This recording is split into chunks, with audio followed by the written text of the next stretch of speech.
Guys welcome back to my YouTube channel होइन। मैले चाहिँ ब्लग नहालेको धेरै दिन हो, किनभने स्कुल लागेको कारणले मैले ब्लग धेरै दिन भइसक्यो नहालेको। आज चाहिँ आज शनिबार भएकोले म आफ्नो ब्लग हाल्न जाँदैछु होइन। अहिले चाहिँ हाम्रो यहाँ घरमा टिन हाल्ने काम चल्दै थियो हाम्रोमा। अहिले भर्खर मिस्त्रीहरू गइसकेको छन्।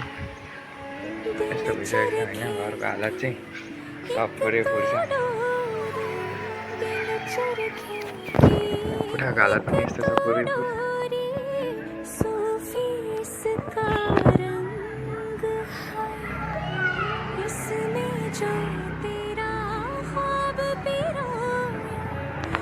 घरको हालत चाहिँ यस्तो छ, यस्तो भइसकेको छ।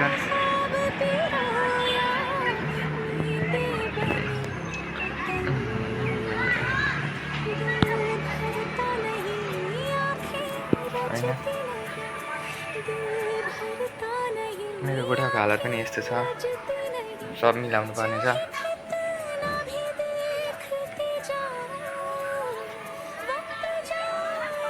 यस्तो भइसकेको छ यता भर्याङपट्टि चाहिँ।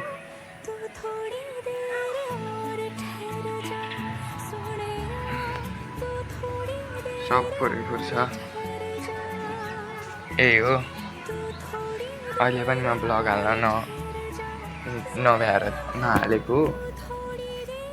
अब अहिले चाहिँ खाजा खान आँटेको, खाजा भन्दा पनि चिया खान आँटेको, त्यही भएर चाहिँ हो हालेको मैले भिडियो बनाएर हालेको। सो त्यही कारणले हो मैले ब्लग नहालेको। हेर्दै जानु भन्दा म छुट्टीको बेलामा चाहिँ सकेसम्म हाल्ने कोसिस गर्नेछु।